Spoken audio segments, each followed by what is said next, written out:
আসছে। এতদিন পর তোমাদের বাবার আমাদের কথা মনে পড়েছে।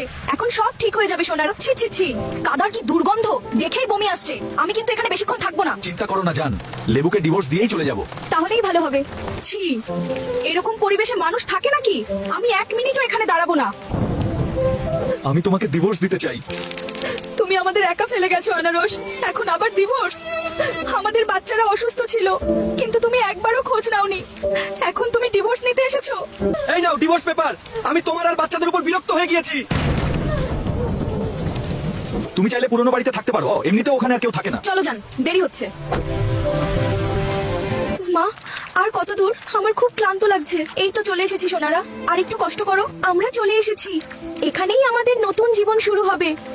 আরে ওটা কি মা? বইটা জ্বলছে।